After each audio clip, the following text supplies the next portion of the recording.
UBC, inspiring Uganda.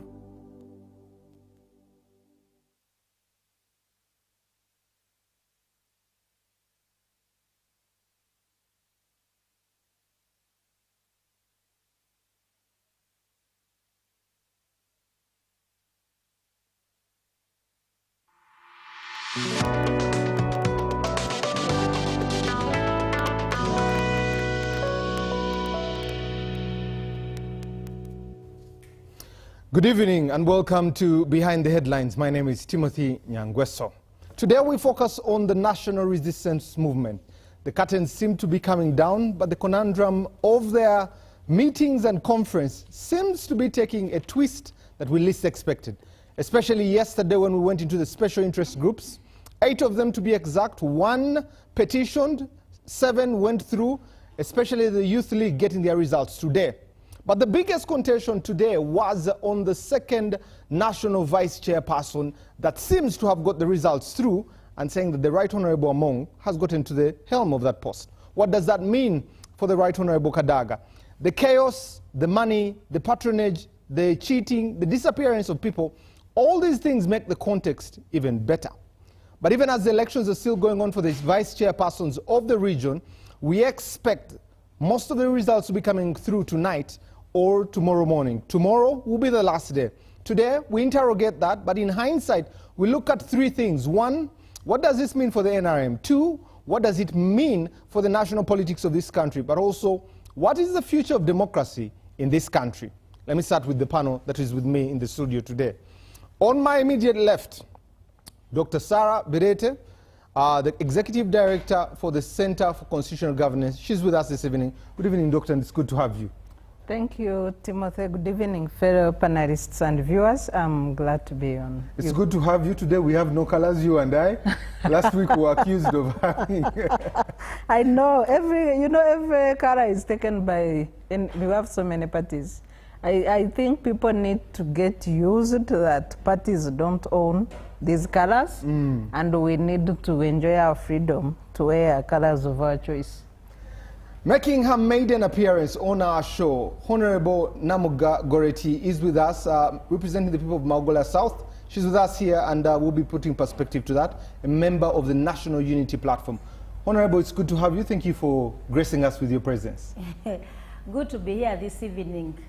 As you do the introductory remarks, I just remind the viewers that I'm the Deputy Chair, Public Accounts Committee Central. And I was a minister in the alternative government. I know Dombo doesn't want to listen to that, but he knows whenever I'm on a panel with him, he's seated with the minister, former, in the government to come 2026.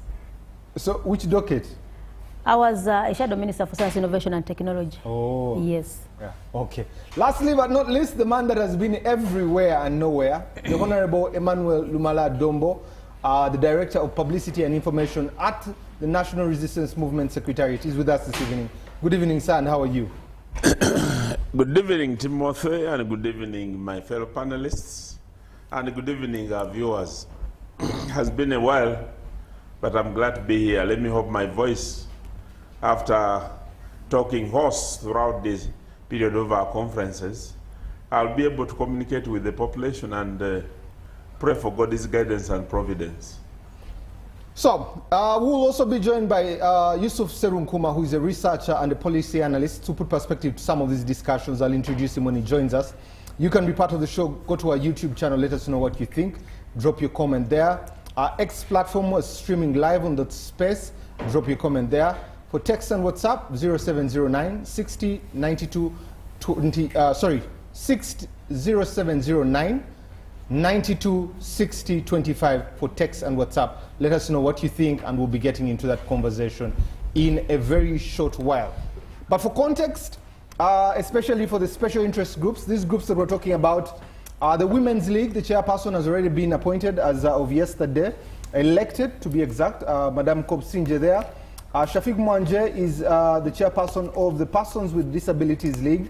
Mshabe Moses taking down the Major General Jim Muhwezi and becomes the chairperson of the Veterans League.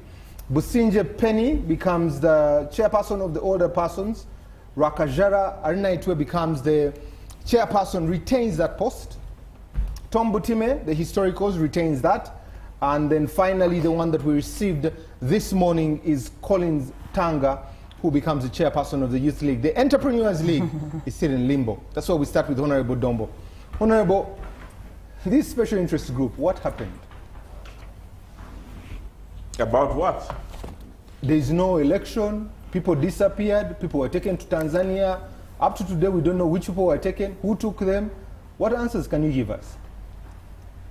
There have been allegations by some of the candidates against some of the contestants, and this was brought up in the National Executive Council of the NRM, and their prayer was that those people whom they were accusing should be disqualified so that they should not continue with the elections, because hiding people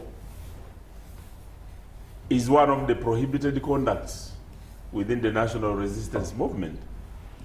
But like the national chairman guided, said, fine, this is an allegation, but would this be enough for us when we do the vetting to say so and so should be eliminated when it's just being done by, said by one of the contestants? So the national chairman guided and said, no, there must be due process. Let us receive this complaint and let us go and launch an investigation. But specifically, he guided and said, you know, there was some debate, an internal debate of what had transpired, and some of the delegates seemed to indicate that after all, the voters were older people, they were old people, and if somebody has been bribed, so what? Because these are adults, they can make an informed decision. And the national chairman, in a very serious manner, condemned. He said this cannot continue happening like that. He said, you as leaders, you cannot come here to gloss over corruption, and you think because people are old to make decisions, they are free to practice corruption. He therefore guided and said, in the resolutions for NEC that shall be taken in the delegates conference, it should be specifically captured that corruption is condemned, and then secondly, that an investigation must be instituted. And thirdly, he advised and said, even if somebody has been elected, once it is established that his election was through a fraudulent process, then that election can be nullified and cancelled. So, the allegation has been made. And an investigation, I'm aware that has already started. But before it could even move very far, during the elections itself, the petitioners, I think, escalated their complaint to the SIG conference itself. And it was observed that some of these aspirants seemed to have either connived or conspired with some of our officials in order either to hide the accreditation cards for the members who should have voted, or to hide the delegates and promise them very huge sums of money. So how would you rate your meetings and conference? The performance now has been very above 80. Our performance. But you've just said corruption, you have spoken about accreditation, allegations of disappearance, and you're giving it 80%? Because they are allegations. And Honorable Sarah Birete will tell you that those are just allegations until they have been confirmed that really that such and such a thing happened. So the allegations are there. And you know, for this time, the national resistance movement has done two things which are unusual. We opened up our meeting, the National Executive Council meeting, to the media. There was live broadcast, which is unprecedented. The discussions of the details and talking about the candidates. So it gave an opportunity for all the naysayers and those who wish to know what transpires in some of these forums in the national resistance movement. They saw that there is healthy debate. And secondly, that the processes are going to be followed to the letter. You know, before the meetings were convened, the Secretary General did invite the aspirants, and he read to them the Riot Act, because the law is very clear against the candidates who may breach the code of conduct. He read them the Riot Act and said, whoever does this and is proved, know that the party is not going to mince words. They are going to take very punitive measures against whoever does that. And you can see, by the time the national chairman advises the process to be suspended, then you know that he's looking for credibility of the process, so that the people should know that NRM is not for the rich. Because that's what was happening. That the rich will come in the race, buy off everybody, yet the people who sacrificed their lives in order to fight for the national resistance movement, they were the villagers of this world who sacrificed their lives, remained in the bushes. Uganda got liberated, but those who are benefiting from the liberation now wants to just abuse the entire process so that the liberation may become meaningless. So what the national chairman has decided to do is something that is very good.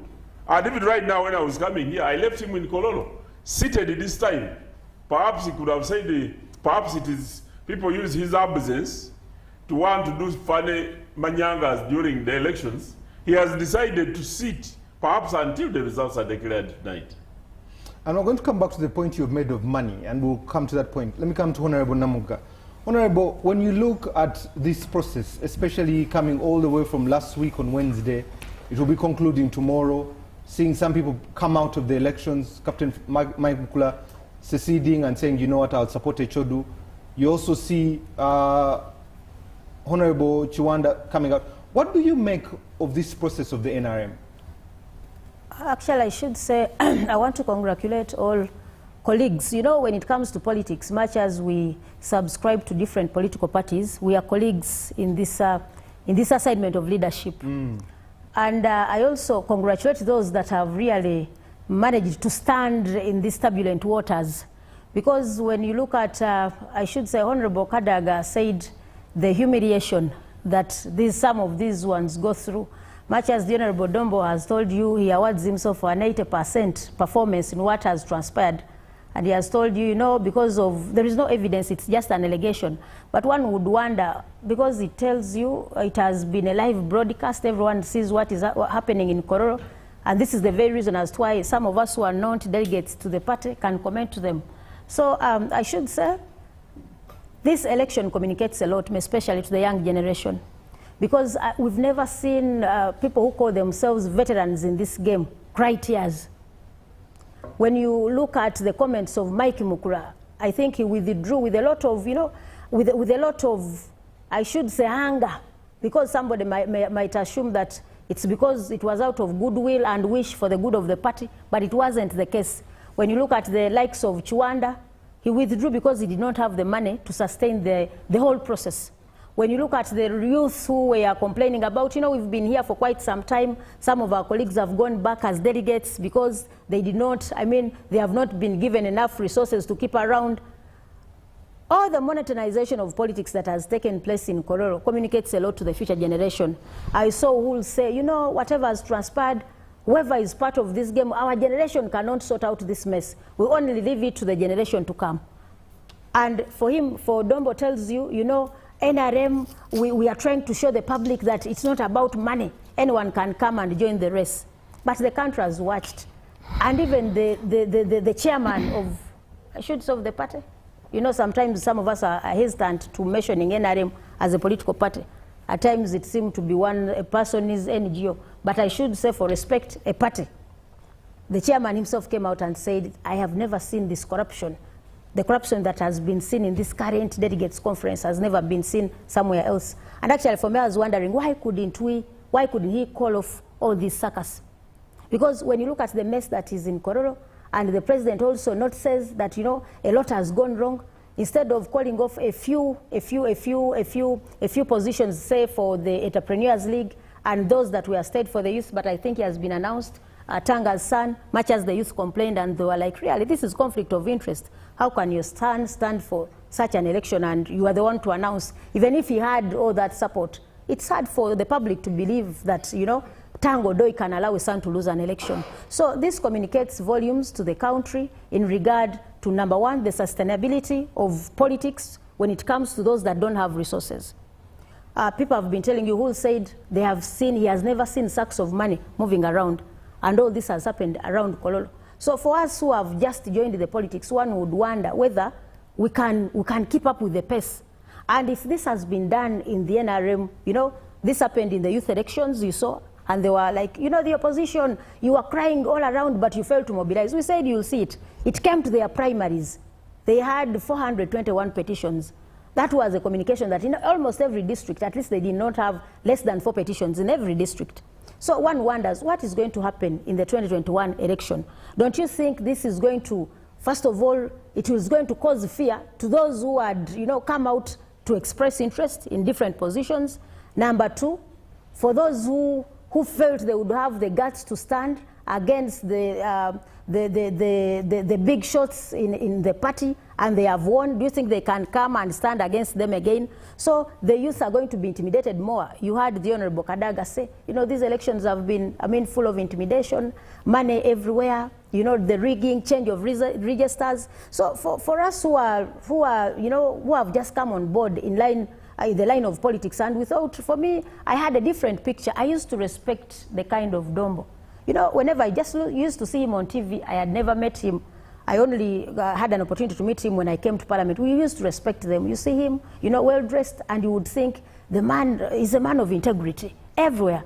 But only to join a club of politicians, a club of leaders, and how I wish the country out there would see what happens internally in some of these events. One would wonder whether we have leaders. Okay, thank you. Let me come to Yusuf. Yusuf, it's good to have you. You made an appearance here. Thank you so much. We appreciate it. Let's zero into... Do you move in order, or you're okay to go with somebody who came before I did? No, it's okay. Doctor is part of the panel. It feels unfair a bit to have a latecomer. Doctor is part of the panel, so please. No. When you look at the special interest groups, about of this 7 have been declared. The Entrepreneurs League wasn't. Only 2 have retained, meaning 4 have come in. Actually, 5 have come in. When you look at that, and then you look at today, the president is given the chairmanship, given the flag bearer, Haji Gongo is declared. As we speak, Right Honorable Among is in the lead. And then right now at night, we're still having elections going on. What does this spell for us as a country? Wait, Anita Among is still in the lead. She hasn't won as yet. We're yet to get those results. She hasn't won as yet. Not yet. Not yet. They are still counting. Are there chances she might lose? No. I did find out that, but they are still counting. Giving you the results, the chances of her losing are very slim. They're next to none. You know, as we say, you know, we are in a marketplace of politics. So if you go to a marketplace, if you go to an auction, so we say may the best buyer, may the one who places the best bid take the day.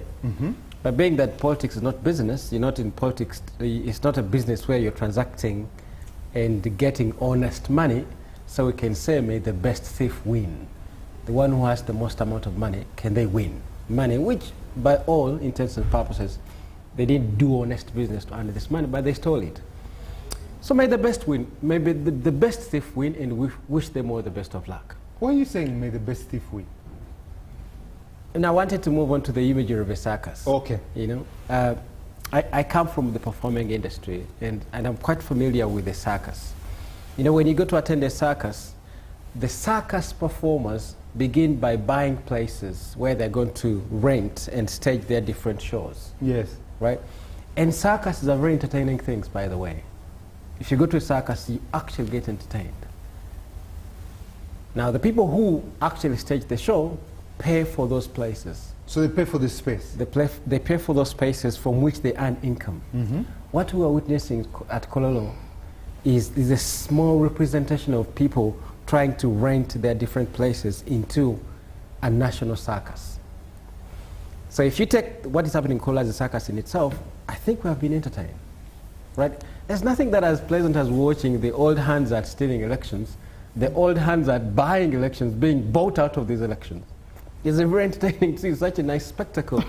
When you see this, the cameras and they're complaining that they've been cheated, they've been bought out. Because this is the ball they set in place. It's a very wonderful spectacle to see. And haven't we been entertained? So this, if you take this as a macrocosm, we're looking at they're buying plots for the bigger circus.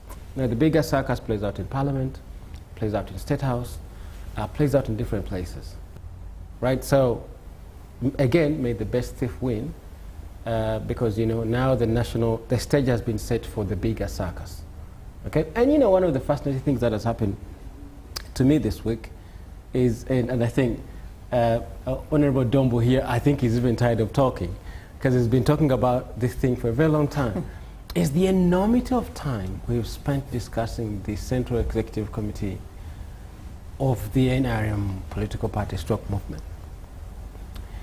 What does it mean? Honorable Namga here belongs to the NUP. We will never devote the same amount of time to discussing the Central Executive Committee of NUP. We will never do that. Because we're discussing, and being member of SEC is, you don't get paid. You're just there to guide the country, to guide the ideologies of the NRM movement. But the amount of money being spent and the amount of time we spent discussing the thing, people just volunteering to be part of the Central Executive Committee of the NRM, it's become a national conversation. It has become a thing negotiated in the marketplace. Why is that? Because people are buying plots from which they earn income. The closer you are to Mr. Nrm Electoral, the chances are for you to earn way more than what you're going to invest in. The question that the Deputy Speaker of Parliament asked, why would one spend 5 billion for a voluntary position? It's not money wasted, it's closeness to the grandfather. Samji Ibrahim Munganda used this imagery a couple of weeks ago. When you're younger and you sit closer to the father or the grandfather during the dinner time, chances are higher that surely the grandfather will, from his big plate, say, this piece is to you. So if you sat so far away from him, chances are higher that you may not get the chance for him to extend a piece to you. So what you're saying in Kolo is the hustle and bustle, the shoving and pushing to sit closer to the big man. One of the things that pains me is that the older folks are going out in disgrace. It pains me, and I think we'll have a chance to talk about that. The older folks, instead of seeing their time out, let's retire gracefully. I think they're going out in disgrace. That pains me. And I think the bigger conversation we've had with Honorable Dombo here is discussing the Anita Among and Rebecca Kadaga, pushing and shoving. Who should stay? And I think later in the show we'll have the opportunity to talk about this. You mentioned the old guard leaving. Disgracefully. Yeah. Oh. Does this look like a transition to you? What does it look like? No. In your imagery, you said they have plots that they're bought. Yeah. And you're supposed to earn from these plots. Yes. How do you earn from a voluntary plot? Honorable Captain Mike Mukula said his suspicion is that about 9 billion has been spent. The Right Honorable Taiba said 5 billion for a voluntary place. Honorable Namuga has just spoken about Uhuru, who said he has never seen sacks of money like what he has seen in Kololo. When you look at the money spent here, what are they buying and how are they going to earn their income if it's a voluntary place? I mean, I don't, you live in this country, right? Yes. Yeah, the closer you are to Mr. Museveni, you get... I got the piece of meat, but the piece of meat will just be for a meal. No, but it's more serious than that. When you see things going through like, digital number plates, when you see things like IDs, when you see things like many of these deals that cut through, they're negotiated in State House. In the closer, if people are paying 30 million, between 30 and 70, to see the president, including ministers, by the way, what do you think about a SEC member who perhaps has a big opportunity to see him, which I'm doubtful. But what do you think it means for you to have audience with the president, much more because you're a SEC member? Because they're just 30, they're not many. I think this is the smallest space where people pretending to decide for the country meet. This is the smallest space with just 30 people, right? What do you think it means to you to sit closer to him, that you don't have to go through the hassle of buying to see him? It means much more. And you need to see that, you know, this country is, we are selling this country basically.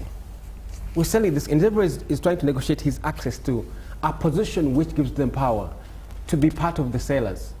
We will go back to the image of the circus. But you see, if you have a plot, think about having a plot in the show, you know, the open area where the circus is set.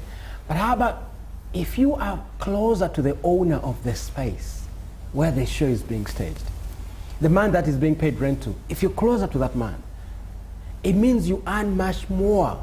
Look, the first point I made at the beginning of my comment was that we're in the marketplace. We went into the marketplace a long time ago. You see, if you see all these deals being negotiated in this country, I normally want to go back as far as, Museveni's coming to power, 1986. Something major was happening in 1986. That was structure adjustment, when this country was being parceled and sold.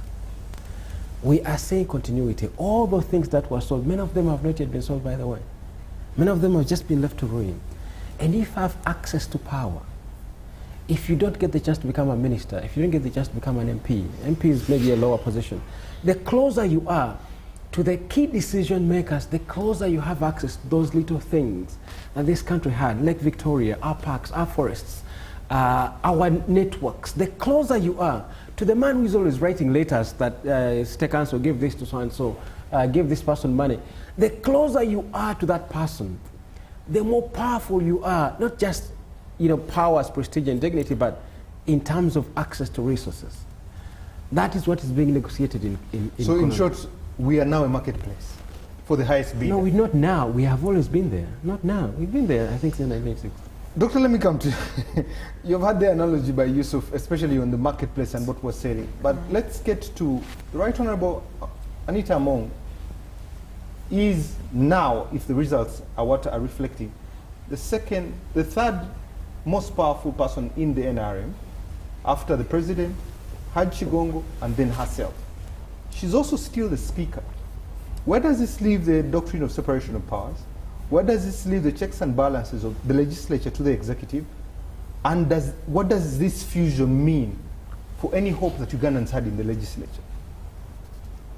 Before I come to your question, allow me also have a take on what Honorable Dombo shared or served the panel and viewers right from the circus in Kororo using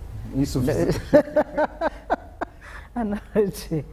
Because Honorable Dombo, other than the numbers which come about because you divided some districts and multiplied the number of delegates, I don't know what would be there to celebrate. When you watch videos of people fighting in Kororo, the night was a battleground all through. The youth were allegedly a lady won, and then a gentleman was announced after so many pulling out of the race. The entrepreneur delegates who were throwing chairs throughout the night and with running battles with the police in Kororo.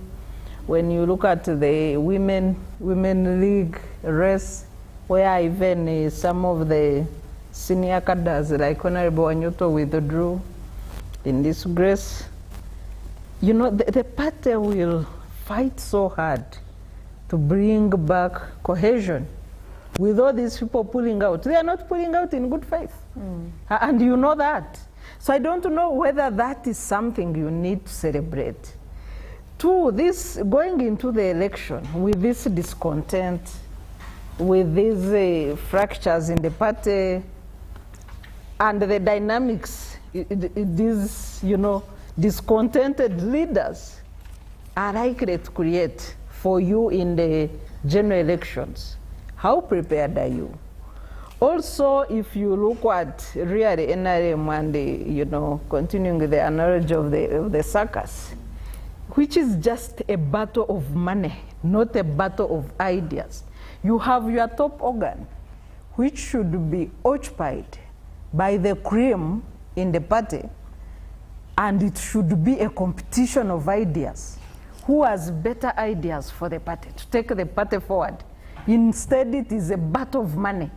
Who has the most money, whether got through honest or dishonest means, who can dish out to the biggest chunks of money. Even delegates who came and picked money in the first and second day, they had no more reason to stay because they didn't want to spend the money they had picked. And they boarded their buses and went back. So is this something that you would regard as a success? But coming back to your question, Timothy, the doctrine of separation of powers. The Speaker of Parliament in Uganda is number 3 in the national hierarchy of presidents in the country. So they don't need to compete for a party position to again be number 3. They are already powerful.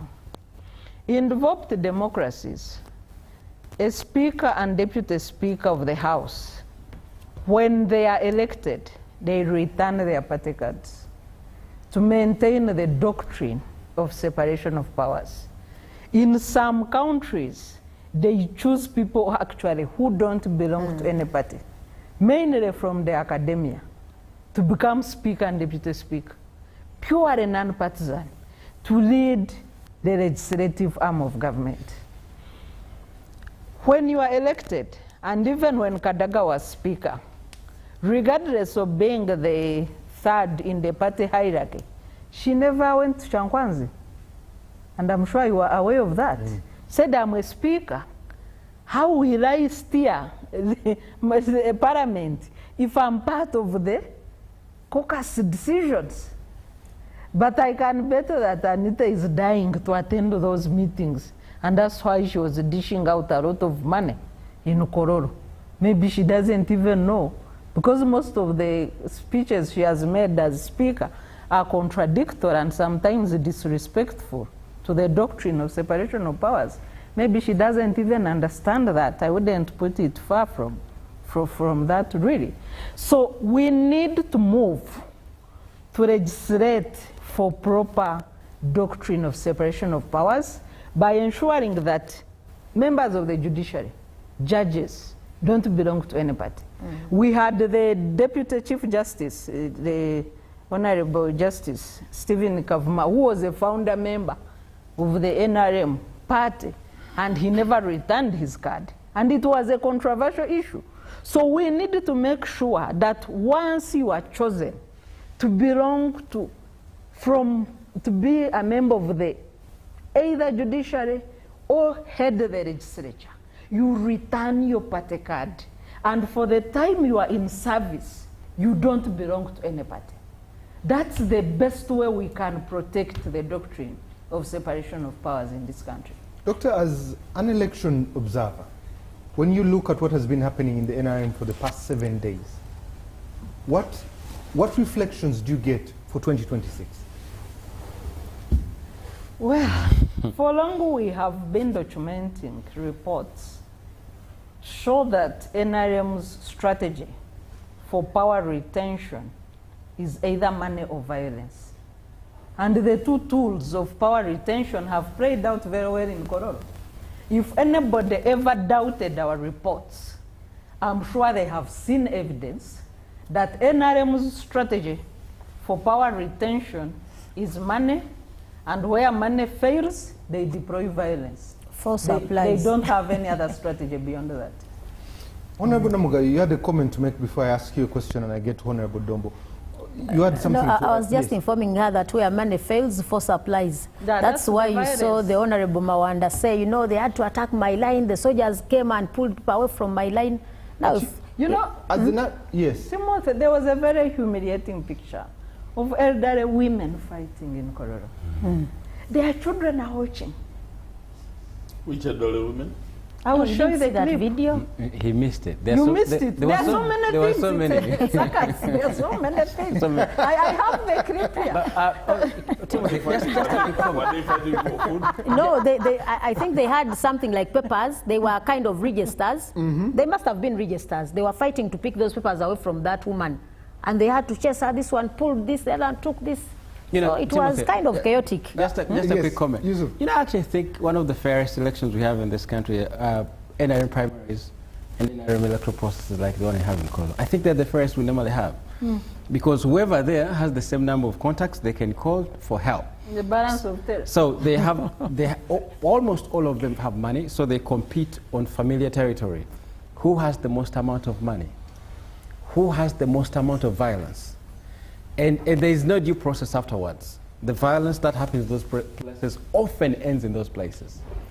And I think the fairest we ever come close in electoral processes is often in NRM. You remember what happened in Maogola, where the two families of Kutesa and Kaguta were competing for an electoral and NRM MP position ticket. That was one of the fairest in my view. Both of them had the same amount of power and to call on either side. Both of them had the same amount of money. That's a fair competition. You see, if it were Namuga here to be in that race, she wouldn't even come anywhere close to them. But that's the fairest stuff. And you see, the problem for us as a country is that because that's the fairest they know, that's the fairest they take to the country, to the larger national spectrum. You bring something interesting, and I'll come back to that one, because after money and power, who do you call on to?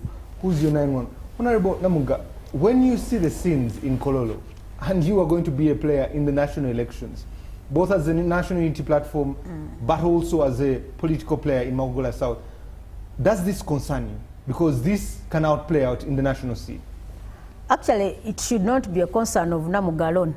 But you've seen even our own colleagues in the national resistance movement. You saw how they came up to petition their own party when they were handling their elections in primaries of the NRM. So people used to think that the violence only takes place with the side of the opposition. But this is the time when they witnessed this in their own home. Because they were never used to all this manipulation, or the intimidation, or the violence. They had never seen guns. I can give you a good example in Maogola, Remiaga, where you saw the Sechkubo and Rashande. The people of Maogola, we call them Abanyabuzari and Abanyamukagu. They had never, those people, those military takers had never seen guns. They had never seen their children being killed in front of them. Now, they used to think that when you see tear gas people being tear gassed when Bobi Wine is moving around, they used to think that there must have been chaos. There must have been violence. Somebody must have thrown stones to those policemen and the soldiers. But they witnessed all colors of the forces, blue, red, all the attires we are seeing in Zimbabwe. So, this is not for the opposition alone. It's not Namuga to get bothered. The country should rise up and know this is a gun against the people. They are fighting the will of the people. The people of Remiaga told you, we were ready to gun line up behind Sechkubo. But that intimidation alone. And this also happened in Kawempe. Remember, Doctor, when we were complaining about the violence that there was in the Kawempe elections, our colleagues in the NRM never bothered. And when we came up on the floor of parliament to bring out the facts, everyone was like, no, that is the opposition. That is how they they manipulate. But this time around, it comes with open hands to their own. As Dombo told you, he awards himself an 80%. And good enough for him is lucky. I don't know whether he even will ever come back for elections. But how I wish he joined again. I want the Dombos also to face the wrath that we go through. I want to inform the country that we've always told you that we no longer have elections. Actually, for me, when you speak about elections, one wonders. And Dombo will ask you, for you, Namuga, how did you get here? How I wish you also come and say how I got here. Because during his days, it used to be a bit easy. You saw during the 2021 elections, up to now, our comrades were killed, 59. They have never been accounted for. And you want to give me information? Even if I went back to elections to try to find out how you got there, I will not become you. I don't know what assets you have at your disposal. No, definitely. About the team. Definitely. No, I'm speaking about the environment. For us, by the way, before you go for an election, before you even think about money, think about the environment that there is for every one of us to participate. Because we allege or we assume that this is a free and fair election. Before you speak about the money, the environment should be conducive for everyone to participate. We all know we operate under multi-party dispensation. But this comes at a time. You saw, let me give you an example of the Iganga case. Yeah, the other day on Monday, when we went to open up our offices in Iganga, We never informed everyone because we knew the moment they get aware of that event, it would never take place. But you see, the moment we got there, they had to mobilize. People were beaten. Tear gas was brought out. So when you speak to issues of elections, issues of democracy in this country, people used to think the way you've asked that it's for the Namugas, it is for the Birete, it is for the Dombo. Now it has come to be a concern, a matter, actually, it's a matter of national importance. Whoever is interested in the leadership of this country should also come to know that it is now our duty, everyone's duty, to start bringing out these issues openly. We must have an open debate about the trend of events and where we see this country before the 2026. The NRM elections that you've seen, he has called it a circus, and that is true. These have not been elections. But whatever you've observed in Kororo, even the head of that institution called NRM, I doubt whether he will sleep tonight. He must have sleepless nights today. Because I don't know what is lingering within him and how he has observed everything happens. But I credit the Right Honorable Kadaga. You know, whatever she brought out, I knew. She was aware that she's not going to win. She was aware that because of all the manipulation, all the vote rigging, all the money that has been given out, she knew she was not going to win. But what she did, if I'm to use the current language, she has exposed the NRM very, very properly. She has exposed them. Because she was like, if you have been given an iPad, you were chairperson of a district, you go back with the iPad. Do you think you'll ever go to anybody and solicit for a free vote? You've been given an iPad. You've been given a phone. And when you get back to wherever you came from, everyone is aware that you were in Kororo to share something. So for you, if you go down to ask for an election from anybody, would you think people would accept any vote without money? So that means this has cascaded down at all positions, whether you saw sometime back when people were asking, but why do else one chairpersons invest a lot of money in politics? We saw chairpersons of villages, else one, somebody using these many cars, somebody putting up posters, and one would wonder how, if you invest that so much money in an else one election, what are you going to get out of it? So this comes back to every one of us. It's high time we got concerned about the affairs of this country in regard to leadership. And if I may ask colleagues, my fellow panelists, do you think time to come we shall remain accountable to the people? Because this has become a transaction. It's a business. Let me come to Honorable Dombo. Where did you lose it as the national resistance movement? Where are things falling apart? Well, I'm surprised that those people who fight against us and stock up all sorts of ills against the NRM seem to be getting more concerned about NRM. Because this party... For us, in NRM, we have demonstrated that power belongs to the people. You have seen veterans and generals of the army losing and being beaten by people who are underdogs without any money. So you cannot come here on the media and begin talking that people are losing because of money. Which general are you talking about? General Jim Mwezi. Mushabe is a lieutenant. He's a veteran. Yeah. And when we so who is more senior than the other? If we're to talk about that, not behind the curtain, we also know the powers that are behind, just like Serun Kuma is talking about. There is money behind Mushabe. I don't know unless you know and you tell us. But may I want to tell you, you go to the NRM primaries. We have had ministers being beaten by primary school teachers. Would you call that they are being beaten because of money? Go and look at the return of ministers who have lost and tell me the people who have beaten them. You know, people have come here on media and they have got isolated incidents. Honorable Kadaga won in the elections last time. It's not the first time she's competing. Actually, I was in SEC, and the SEC wanted to protect her, and she refused herself. How was SEC going to protect her? She said they wanted it ring-fenced, because in SEC you vet. SEC has the authority and power to vet a candidate out if they choose and they have justified reasons to do that. She refused. And this is not a secret. So what is she be talking about? So she competed and won. So she has just been subjected to the same democracy. Democracy has got vagaries, has got effects. And in the democracy, you either win or you lose once there is a competition. So NRM is practicing democracy. There may be excesses, which we shall deal with internally. But somebody to come here and vulgarize the processes taking place in NRM and you say it is nothing, with people being elected from the grassroots up the national level, I think that would be extending the jokes too far. For us as a party, we know there have been challenges in some situations. They inflect the elections of the youth yesterday. They fought. Because it is an elective congregation where people convene and it is expensive to keep them over a period of time, perhaps it may also be debated why, in the future, why we continue voting even beyond when it becomes dark. That is something that could be debated within the Central Executive Committee or the work or the leadership of the party to say, why don't we only elect during the day? The question would be, if the process has started and hasn't completed, would people be willing to say, let us sleep, we shall begin from there the following day? Even if they chose to do that, who will meet the costs? These are the challenges that we have as a poor country. Even lining up. I've been in Kolola and I've seen lining up.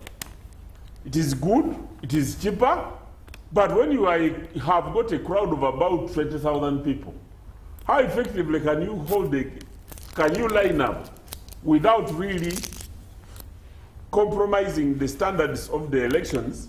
Because in any case, you don't know who the other people who may intrude into the elections. Honorable Dombo, let's compare yesterday and today. Yesterday, you had the special interest groups, and you were lining up in regions, right? Yes. Today, you put the regions in tents. So, what caused the variation between yesterday and today? The special interest groups also met in tents. The same tents which are being used today. Those were the venues for the meetings, the assemblies. And when they chose to line up, others chose to line up. The group today is bigger than what was there yesterday, because this is the delegates conference. The numbers are slightly bigger than those of the special interest groups. And yesterday they lined up, they held elections, people were beaten, others lost. And Rwakajara, by the way, is not the former, is not the outgoing. Honorable Rwakajara is the former member of parliament. But the chairperson for the workers was Tweheyo, who was appointed in the Electoral Commission as a commissioner, and now he has ceased with the election of Mr. Rwakajara. Tweheyo ceases to be a member of the Central Executive Committee, and he will be a member of the Secretariat. So we have had a very successful election. Before I come to Yusuf that is itching, what is the fate of the NRM? When you look at from your mass party to grassroots 72,000 to primaries that are chaotic to now these that Serunkuma calls a circus, what is the future and the fate of the NRM? Those are, by the way, the descriptions you are using. I'm using his description. Are purely descriptions either of people who don't like NRM or the media. What is wrong with In the previous election before this one, we had over 1,600 petitions. In this recent exercise here, we had only 400 petitions. That shows you that even when there may be challenges, we are making progress. Because the petitions have reduced, people complaining have reduced. When you talk of people who have pulled out, so what? You know, if you can't stand the heat, get out of the kitchen. In a democracy, democracy has its own challenges. I was a member of parliament. I participated in an election which wasn't very free and fair, but for the sake of my party, I opted out and I chose to support the candidate and I worked for the party. Okay. So I want to tell you that NRM, our elections have had challenges, but every day that passes, we have had a better election. I want to tell you that out of this exercise that is just being concluded, we are going to make lessons. We're going to learn lessons. Last time we did not have a register, now we had a register. Last time the use of money was not as bad. This time the use of money was more. because of moneyed people who entered into the race. But with the suspension of the exercise and what the Central Executive Committee is going to do, NRM will remain on the track. And I want to tell you that we are now going to escalate the political process to ensure that the protagonists come together. Even those who have disagreed, even those who have fought against one another during the elections, we have a duty to talk to them and for them to realize the goodness of working together and that the NRM as a party is mightier than all of us. Thank you. Yusuf, you had a comment before we take a break. It's not a comment. I just want to speak something broader. You know, I mean, there are two things. The first one is that, you know, modern autocrats took lessons from the autocrats who came before them. The modern autocrat, the autocrat after 1990, is way smarter than the Idi Amins and the Bokassas and the Siad Barres, because he took lessons. He understood that you don't have to suspend the constitution. You don't have to ban, you know, sort of multi-party politicking. You don't have to be so hard on the media. You don't have to say you're going to govern by decree. You can have all these processes appear to happen, but you reproduce your power through them. So you could have an oversized and huge parliament, but it's meaningless. You have a hidden entertaining electoral process, but it's largely meaningless. If I can tell you, and I think Honorable Dombo really agrees with me on this one, you see the so-called SEC, the Central Executive Committee of the National Resistance Movement, as a political party, is supposed to guide the political party, decide key policy positions, ideologies and ideals and things like that. They don't decide any of that. I'm telling you, those 30 members are as powerless as the people who are outside of that political party. What they're negotiating is access to those who actually have power. Salim Saleh is not standing to be a member of SEC. But the amount of power that Salim Saleh holds, neither of those people have that amount of power. Rabogo will not be standing to be a member of SEC. But the amount of power he has, neither of those so-called 30 SEC members has that power. So modern autocrats understood that you can let these processes take roots and appear, and they're exciting, they're debated, they dominate public conversation for entire weeks, but they are largely meaningless. And this is what Emmanuel Dombo is doing quite successfully, to tell us that what you saw is actually the absolute exemplar of a democratic process. And on that, I agree with him. The only problem that he doesn't tell us that the modern autocrat reproduces himself through the facade of democracy. The modern autocrat organizes elections, which he wins. He never declares himself a life president. He has a kadaga to amend the constitution for him. He has 400 members of parliament to be driven like school children to go to Rajtura or to State House in Entebbe, and they come back and have an amendment. That's the modern autocrat. The modern autocrat understood that the constitution is a piece of paper. An electoral process, not the one who lines, but the one who counts. And you saw the genius of our friend Dr. Odoi Tanga. He's very good at counting. It's not the one who is lining, it's not the one who is taking, but the one who counts. This is why Museveni will guard with his life the position of the chairperson of the Electoral Commission. It is him who has to decide who should be there. So the modern autocrat knew that if you have these bombastic pronunciations of governed by decree, no constitutionalism, no parliament, no media, they're largely meaningless. The modern autocrat, or Emmanuel Dombo's chairperson, knows that you can actually have life presidency through the facade of democracy. Let the things happen. Okay. Let the noise be made. Let me read some feedback that has come through here. Good evening, Timothy. Thank you for the show. I want to thank Dr. Sarah and Dr. Serunkuma for the detailed analysis. Let them break down for us the scramble and partition of SEC. Is it true that they never get paid? No. Something joyous must be hidden under this SEC thing. This is Muzamiru watching from Bunyangabwa. Okay. Whatever you're seeing in NRM is an indicator showing you the fall of the empire, and Ugandans should start to pave way and clear to know exactly what is happening. This is Paul in Busheng. Okay, thank you, Paul. Thank you, Timothy, for the show. This is Vincent in Toro. I just want to congratulate all those who emerged victorious in this exercise. Those who lost should concede defeat and rally behind the winners for the unity of the party. Okay? Mufumbiro C says, I want to thank my Elias from Busoga and the heart from Mike Mukula there. Thank you for the show. The fact is that NRM contenders have switched the polls to bribery grounds, but as concerned people, to Riku grounds. Okay, thank you very much for being on ground. I'm Huntington. What I can say is Ugandans, let us focus on our families, but elections in Uganda will bring us a lot of heritage. I wish it was possible to announce the presidential elections before the voting, because what we have seen in 2026 will happen again. Okay, I think you mean in the NRM. Let people forget about the elections. The true, fair, and free elections in Uganda is the standing and lining up of ballot boxes. It cannot work here because even the counting shows you come from 189 to 250. This math is interesting. Lastly, Mr. Mukula, do not be like the president and step down. Echodu, we want fresh blood. We are tired of people who want to die in power. This is Emma from Bukedia. He says the crisis of the country continues and we hope it can get better. This is now a joke in Dokolo. Thank you very much for your messages. Let's take a quick break. When we come back, we'll be looking at these issues and more.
Group together with MTN present Alive in the Park, the big party on the 12th of September at the Millennium Park, Lugogo. This year's Family Fun Park Festival features performances by Pompey, Esther Chungu, Teresa Pondo, and your top Ugandan gospel artists. Tickets are 30k ordinary, 70k VIP, and 150k for VVIP. What of the anything? Alibaba tickets are available at 20k ordinary and 50k VIP for a limited time. Gates open at 12 p.m. To buy your ticket, dial *165 *20# and buy your ticket from MTN Momo. Alive in the Park is powered by Uganda Airlines, Safe Border, Cooksy Ice Cream, Kampala Serena Hotel, Zeti Inubia, and MTN. Together, we're unstoppable. You got us on your roller.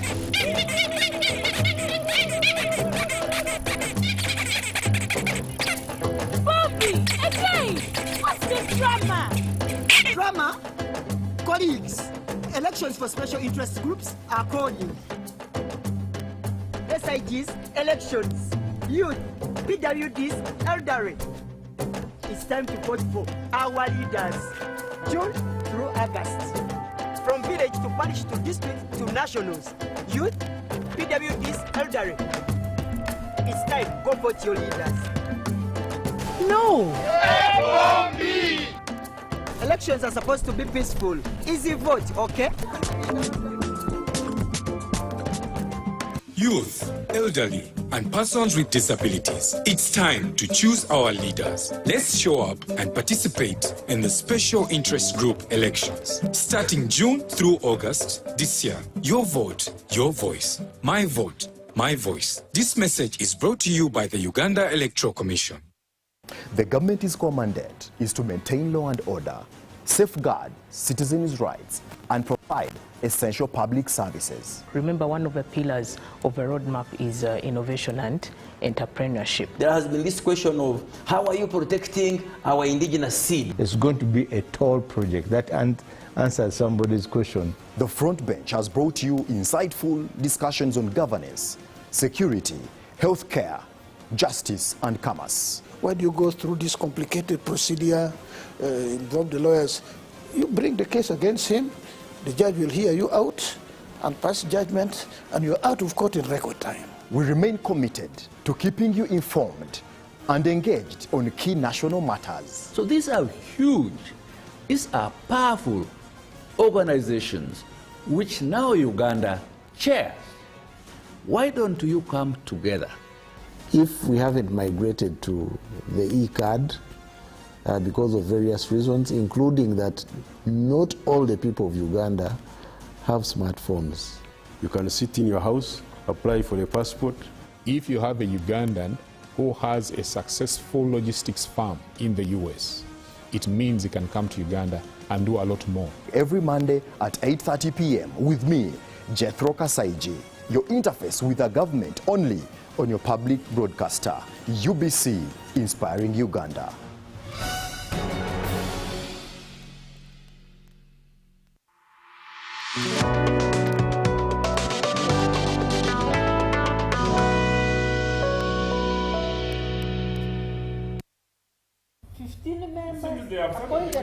Welcome back from that quick commercial break here on Behind the Headlines. Even as we get to this last leg, my name is Timothy Nyangweso. I'm joined by Dr. Sarah Birete, Dr. Yusuf Serunkuma, who is with us here, Honorable Goreti Namuganza, and Honorable Lumala Emmanuel Dombo. We did invite the Minister of Cabinet, Dr. Chris Baryomusi, but he is in a hot seat in Kololo as we wait the results that are happening there. He's vying for Vice Chairman Western for NRM. We also did invite Rakajara, who has become the chairperson of the Workers' League, and both of them are still in Kololo running the rest there. But let's jump into some of the conversations here. But let me read these three messages. One, this is a gentleman, Agaba Osbat from Isinjiro. I think what is happening in the NRM elections is an indicator of signs and symptoms of exploitation of the little NRM that has done in 40 years. Surely the truth is that there's nothing else lucrative in the NRM government can do for this country just to leave a bad legacy behind and burden the government, burden the next government with rule and debt. Okay. All loans, all this money borrowed from the World Bank and development has disappeared in these elections and it has been invested in politics. Okay. It's very unfortunate that people like Honorable Dombo used to defend the rotten government. I wish he had another job as a civil servant. We'll tell his grandchildren about. When he's part of a gang that is destroying this country, I'm sure he's struggling with his consciousness because he knows he's defending a pathetic government. How about Oluka watching from Canada? Okay, I'll leave it at that. Let me come to you, Dr. Sarah. What does 2026 look like? When we see this, when Honorable Dombo, the Secretary General, was presenting a report and was talking about the number of petitions, 411, and about maybe 250% of them resolved. We don't know what happened to the other 50%. What does this reflect on our elections? Because in hindsight, they have told you no media house is supposed to be putting up any indication of what the Tally Center has not put up. It's also an indication of the violence that we've seen there, the money that has been spent. What becomes of the economy? What becomes of this country? I saw yesterday the governor, Bank of Uganda, explaining why we won't have any more money in circulation other than what is there, and therefore people shouldn't worry about post-election inflation like has been the case since 2011. But I think what we are likely to see is diversion of money meant for the common good, money in the budget, diverted so much into the electoral campaigns, partisan electoral campaigns, not money going to electoral commission to facilitate the national elections. And as much as on paper, and the governor could have a point that we shall have the same money in circulation, but in whose hands and for what purpose? I think that should also be considered. If you have money meant for roads, and that money is diverted for patronage and handouts to give advantage to some competitors on the race, is it serving the same purpose? About 50% of our national budget funds are borrowed. So if you have diversion, and one comment has come in, if you have diversion of borrowed money into useless party bribery, of voter bribery, and this is a burden on everybody's head to pay back, are we getting value for that money? How do we ensure that the ruling party is not going to raid the consolidated fund to facilitate their money contests in the elections? I think that citizens deserve guarantees of that nature, and people who work on tracking budget and money releases, they need to be more alert to make sure that we don't have fake releases that are just figure announcements with no value attached to that money. When it comes to the terrain in elections, beyond money, it will be a grand auction. So what we are seeing in Kororo is what is going to happen in the race. It has always been. In our tracking of money in politics in the last elections, a parliamentary seat minimum was going for 500 million. And in some parts in Bushenyi and Kabale, the parliamentary contenders, Bushenyi, Shem and Kabale, parliamentary contenders used above 2 billion just in 3 sub-counties. And you are using 2 billion to campaign to become an MP. And that takes us to the question raised by the Deputy Speaker in his clip. Why would you spend 2 billion and above in a parliamentary race? Why don't you start a cottage industry and employ people? Why don't you go to the investment authority and look at available options and put that money to use? What is it?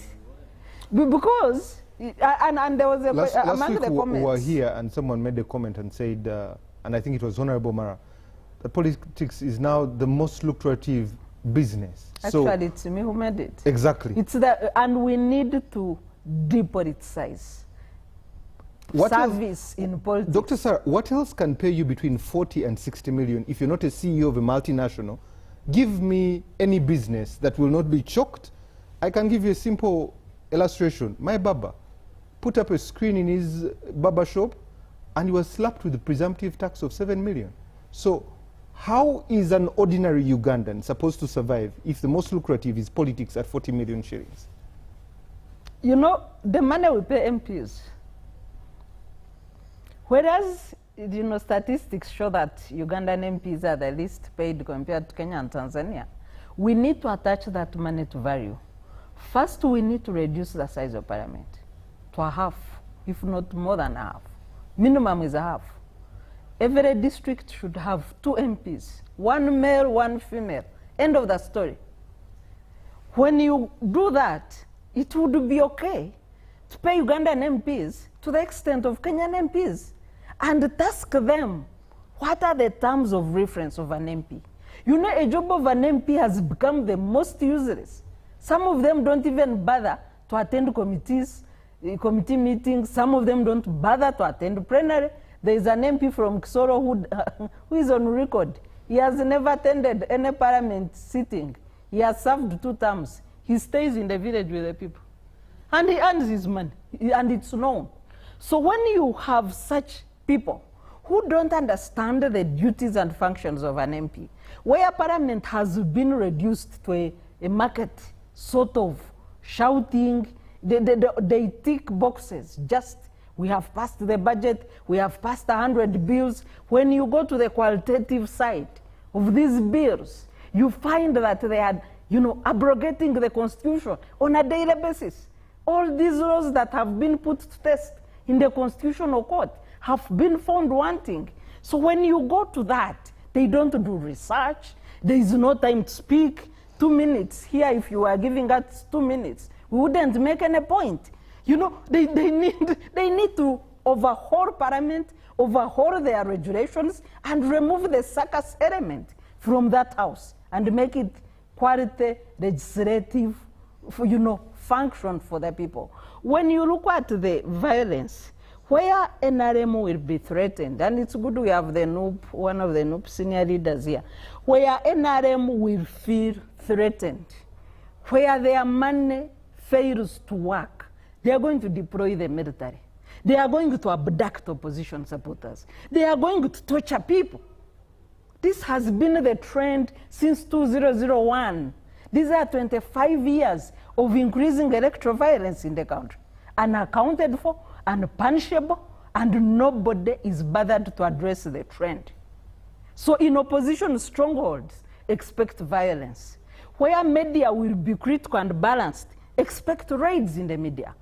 Expect raids on civil society organizations. The opaqueness surrounding the electoral process. I've seen funny stories regarding procurement for the digital biometric elections. But the Electoral Commission has stopped transparency by blocking civil society. Nobody knows. I see that I have seen news, I don't know how far true it is, that a fake company has been procured to bring biometrics on the directives of people from Attorney General's office and State House. So which media house has covered the tendering story for biometrics that is regarding elections by Electoral Commission? Have you seen any adverts? I haven't seen any myself. And we are blocked from that transparency. So expect opaqueness surrounding the work of the Electoral Commission. And that's how the elections will be in 2026. So, Yusuf, let me come to you. And it's a question I posed to you. There was the regime of the Right Honorable Chintu Msoke, there was Honorable Budani Sali, there was the Right Honorable Sekandi, came down to the Right Honorable Amama, Right Honorable Rugunda, Right Honorable Kadaga, Right Honorable Justin Lumumba, Honorable Frank Tumwebaze. Now we have the Right Honorable... Who are those you're reading? I'm reading how we had a prime minister, we had which speaker, and gradually it has been changing in the tax that have been in the ranks of the NRM. If you look at Chintu Musoke coming to Amama Mbabazi, is there a looming transition? And where is, if we're missing anything here, what's smoke screen and what are we missing about this picture? So, I mean, I'm going to go back to the modern autocracy. Yes. So the modern autocracy, when it's younger, you know, when Museveni had just come, he enjoyed the idea that there could be vibrant debate. And Yusuf, for your information, I've just received information. The Right Honorable Anita Among has won. That's not information, my friend. That's not information, my friend. That's old news. I mean, when the autocrat is younger, yes, there was the facade of debate was higher. You know, you wanted to have wonderful debate, so you had wonderful debaters, people supposedly with integrity, and then they could. It was, by the way, the names you've read, still it was a circus, right? But our, you know, our sense of seeing the circusness, it wasn't a very entertaining circus. It was more discreet. It was more sophisticated, but still it was a circus. The country was being sold. All through that period, from the 1990s, Uganda was on the cheap. It was in the marketplace. Anyone can buy whatever they wanted. But there was a facade of integrity, of sophistication. Now, the more Museveni stayed in power, the more he has wanted the less, the people with far questionable integrity, the more he has also lost a bit of control. That now, money takes precedence over anything else. And I think this is the trap that Honorable Kadaga fell into. That Kadaga, because of what she represents and the work she's done for Yoweri Museveni, she felt this time she should be protected. She should be one of those members who deserve to be in SEC without election. I think she felt and pushed that angle. But Museveni knew, you know, I want people who work for me. Now he's older, he wants workers. You know, you can look at Honorable Kadaga, she's old, she's sickly, maybe not as agile as Anita Among. Somebody said, I'm okay to lose you and Busoga, but in a way that doesn't make it look like I pushed you. So he said, go to the marketplace. I know somebody with bigger money who would beat you hands down, and it would look like, you were just voted out. But the more the autocrat stayed in power, the more it wanted to work with, from the prime minister, the more it wanted to work with Nabanja, the more it wants to work with Balam Bangahani. That is a misrepresentation. Because I need to finish this Because point. what transpired in the National Executive Committee Council was broadcast. Here. Was broadcast. And two, when the vetting did take place in the Central Executive Committee, and this is public information, the very situation you are alluding to, that was the offer that was provided by His Excellency the President. Only that he told the ladies, he said that since I have 5 nominees as members of the Central Executive Committee, not even ex officio, you nominate members, and he offered that he would appoint one of the ladies if they stood down for the other. But the decision of who should stand down, it was left up to them to begin negotiating and discussion, because the president said he did not have the powers to force anybody out of the race so that he could appoint them. But that was an offer, exactly. Okay. Not that he offered, not that he said that let Kadaga go to the market. To the market, so that he's beaten by somebody who has the market. That wasn't the position. I wouldn't want to spend more time into the internal details of the NRM political party, because as I told you, it looks beautiful. Very rosy. It looks beautiful, and I think Domba has done a wonderful job telling us what happened. It actually looks like a democracy. I can tell you on that, NRM scores, it actually gives you the impression of a democracy. But I'm telling you, it's the way Museveni reproduces himself. It's the way you continue your reign as a life president by having the circus play out in ways that actually look like democratic work. Right? So let me build this point, and I think I'll stop on this one. And maybe I should address this also. The pretension that we have all bought into, that we live in a democratic country and democratic processes work. It's the pretension we as people in the public domain, I think media circles, people in the opposition, and people in government, we bought into this lie that we live in a democratic country, that everything is decided by the majorities. You mentioned Busoga, and it caught my ear, and I remember there was a back and forth between the Right Honorable and the President. There are two things. I wanted to ask, in this circus, what role does ethnicity and religion play in it? Because it's now beginning to pick, ever since the by-election of Kisoro, right, woman MP, it has really picked up steam that even in these vice chairman elections, it seems to be picking up steam. What role is it playing? When I mentioned Busoga, I didn't mean the ethnic dimension, I meant the regional dimension. No, it was brought up by the president. Okay, for me, I didn't mean the ethnic dimension. I think, both Kadaga and Museveni have done nothing for Busoga. You see, both of them have. Busoga is so poor. Museveni went to Busoga and even said, I can't believe there is such poverty. Poverty smells in this place. Museveni has done nothing for Busoga, and Kadaga has done nothing for Busoga. So both of them don't represent anything for Busoga. And I use this Busoga as a regional dimension, not the ethnic component. Because I think both of them tried to play with it, with Museveni saying, I returned the chiefdoms, and Kadaga saying I represent the Busoga. No, neither of them have done anything for Busoga. Neither of them are equally to blame for the amount of, when we suffered jigas, I grew up in Busoga. When the jigas ate up people in Busoga nowadays, like most of them are growing sugar cane, it's cheaper to dry the canes and sell them as firewood than sell them to the Indian manufacturers as canes from which sugar is going to be extracted. Really? It's way more profitable to dry them and sell them as firewood. Really? That's what Kadaga and Museveni have done for Busoga. So all of them claiming, Busoga, there's nothing. They both, let down Busoga. So there's no ethnic dimension to it.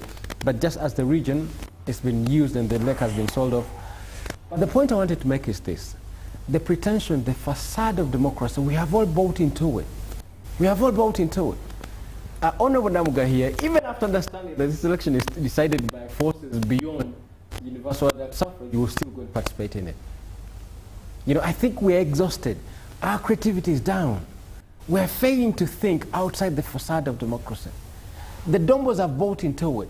They're happy to go in Kololo, vote a SEC, which they know this SEC is useless. There's zero power in this SEC. I'm telling you, power which determines NRM ideologies is decided by people who don't even want to be a citizen in Kololo. State House, as an institution, is way more powerful than whatever SEC pretends to be. But everybody buys into the circus. We go there, we spend money, we enjoy it, we fight for it. It's exciting, and this facade, you know, when you know, my friend here, not honorable, Dr. Sarah Maldombo called him honorable earlier. When she says that you need reforms, the reforms she's talking about, it can't be implemented under this system. These are not reforms for this system. These are reforms. You see, by politics nowadays, like I think for the last 2 years, I've been pleading to Nrm Electoral to give Uganda a chance to build afresh. I've been pleading to Mr. Museveni that he has to give Uganda a chance. What should I do? Nrm Electoral has to give Uganda a chance to build afresh without him. Because everything now is tied around him. When you see these fellows fighting in Kololo, they are fighting for who is closer to Nrm Electoral. Who gets absolute, unlimited, or uninterrupted access to this man? Because this man has turned himself into the only project productive in Uganda. You see, how did politics become the most? You see, our dreams nowadays, when you ask young children about their dreams, they dream about becoming politicians. Because it's the most productive thing. And you know why? Because Museveni has denied Uganda a chance to build without him. And you see, that really hurts me more than anything else. Because you see the reforms you speak about, if you have a smaller parliament, then Museveni has to go. Because the growth in the size of the parliament is for the benefit of Nrm Electoral. It's a channel through which he throws money at the Namugas, at the Dombos, at the others like him, others like this crop. It's the channel through which you throw money at the elite. So the people who, and I think for folks in the opposition, folks in Dombo's party, and I think myself and Sarah, who really want to reform for this country, we need to beg Museveni, because we can't beat him in an election.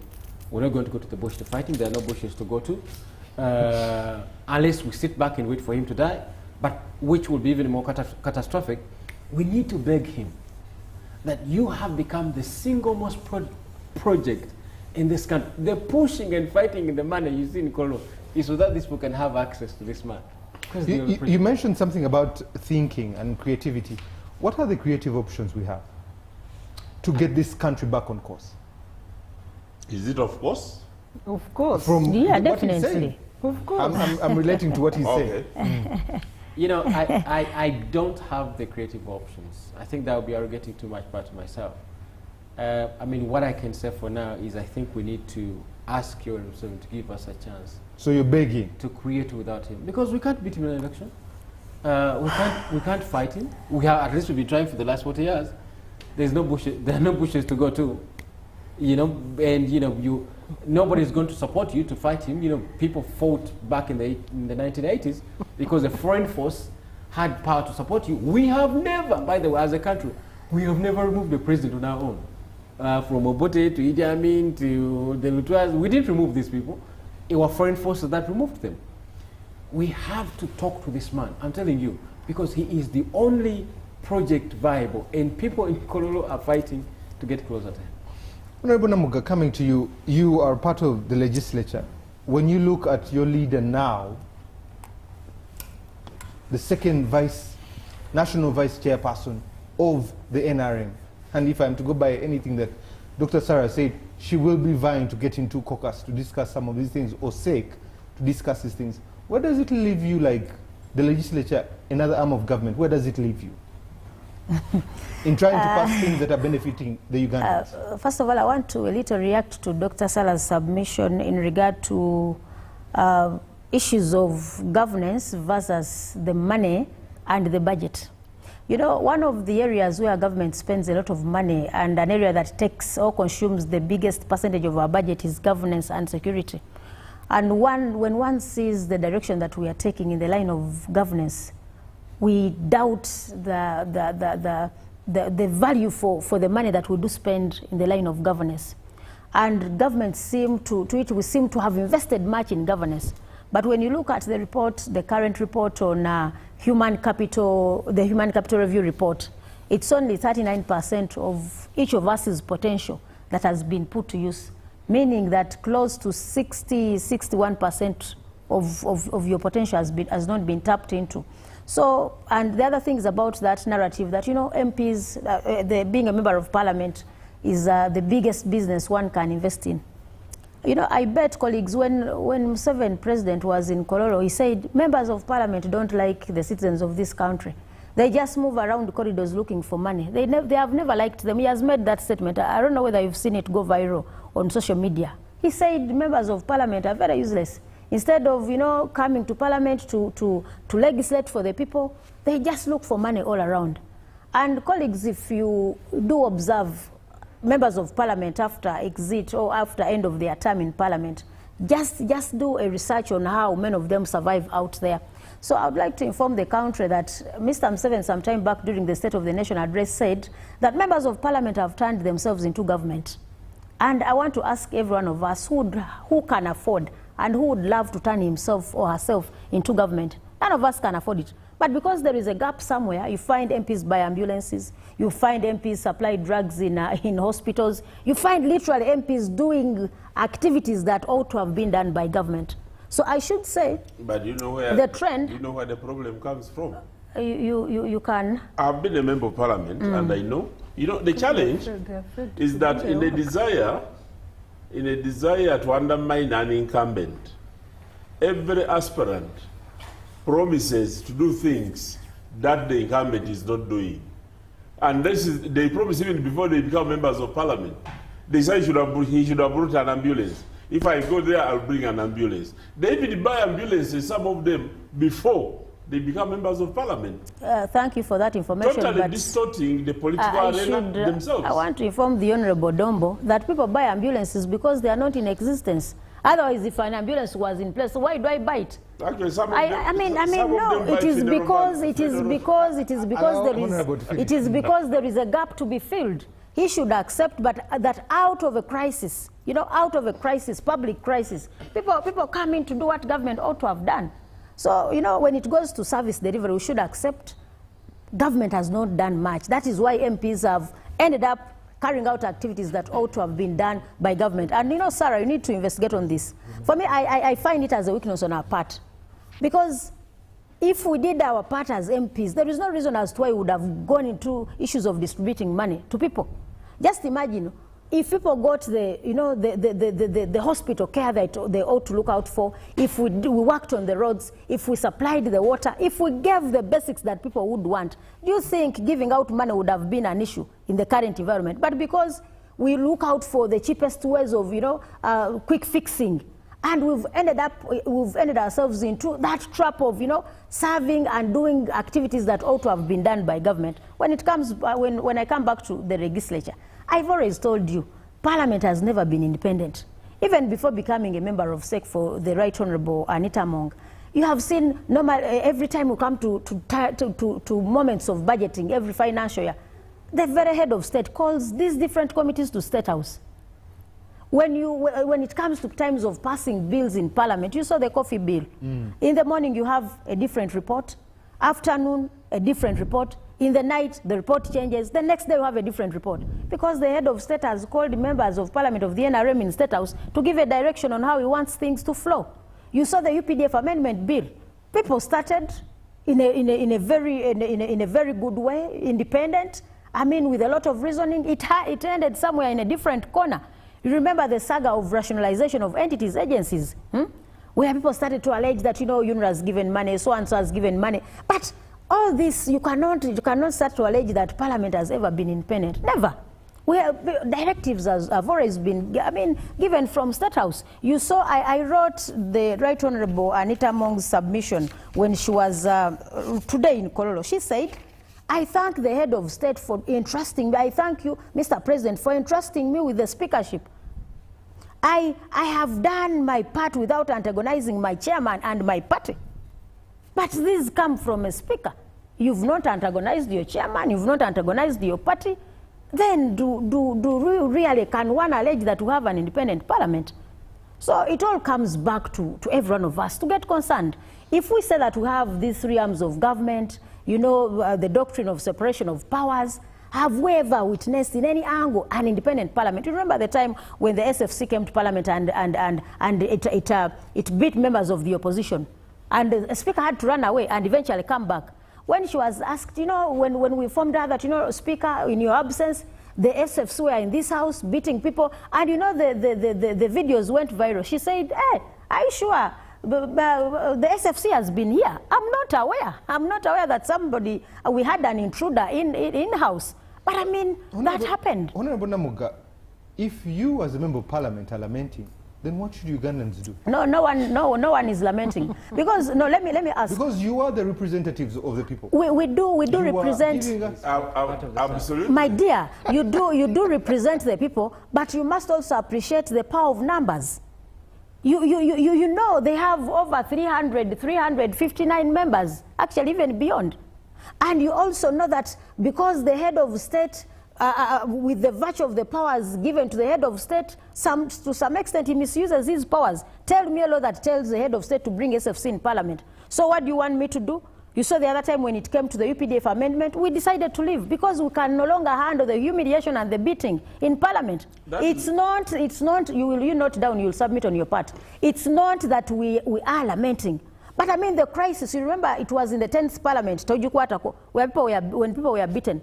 What did you want them to do as members of parliament? I've told you reports change day night. What do you want me to do? You've also observed this. So I should inform the country that, I mean, this crisis concerns... Is walking out the only option you have? No, but on several occasions we've remained and at the end of the day it doesn't make sense. Why do we become party to? Why do we help them walk the journey to making laws that, you know, are against the people? What do you want us to do? So I should inform the country that whatever is happening in parliament is so absurd. We are also concerned as leaders, and everyone knows we always allege that this is a people's parliament. Actually, if there is an institution that a common person can lean to, it would have been parliament, because every one of us there alleges that we are representatives of the people.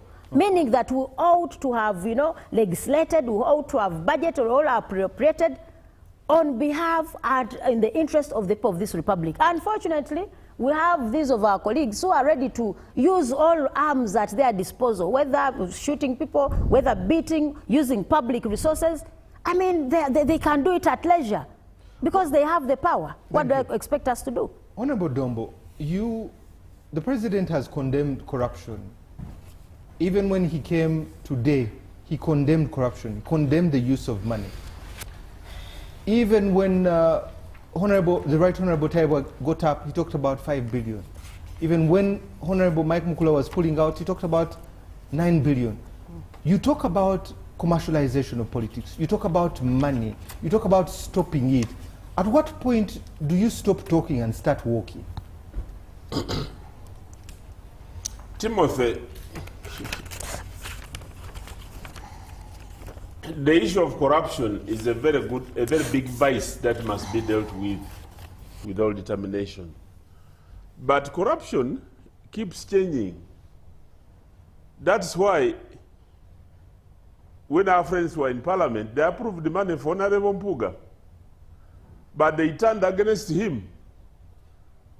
But until that became public, nobody would believe that Nrm Mpuga could be accused of benefiting from such. Even when he had taken the money and he was asked, he was denying.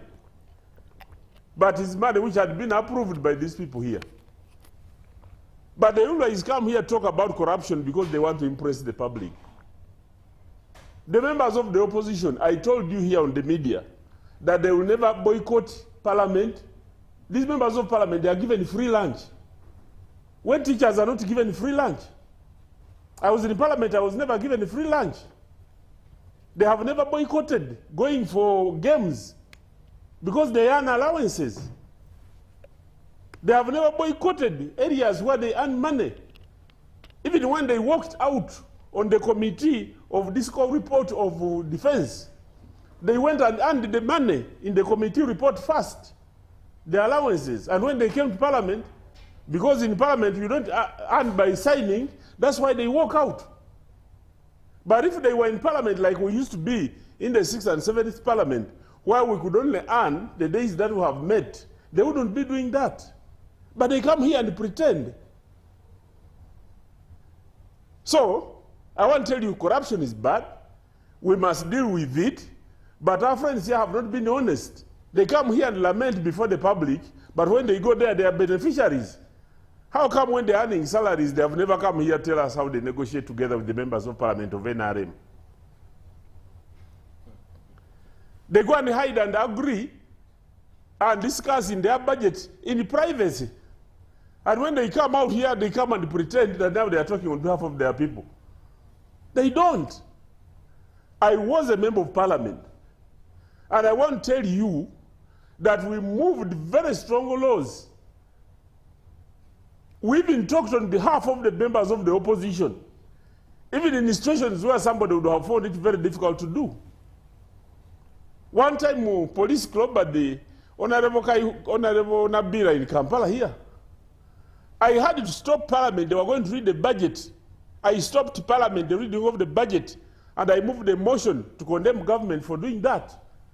We even set up a select committee in parliament, which invited all the ministers, the inspector generals of police, and recommendations were made. Why do these members of parliament come here to lament in the media, but when they go to parliament, they walk out instead of representing their people? This is pretense. So, I want to tell you that corruption is bad, that we must tackle it. Even in the national resistance movement, that's why the president is talking about it. He's the chairman of NRM talking about it. He's condemning members of NRM. He's not condemning the opposition. He's condemning members of NRM. So this is determination on our part, although at times it becomes difficult to deal with it.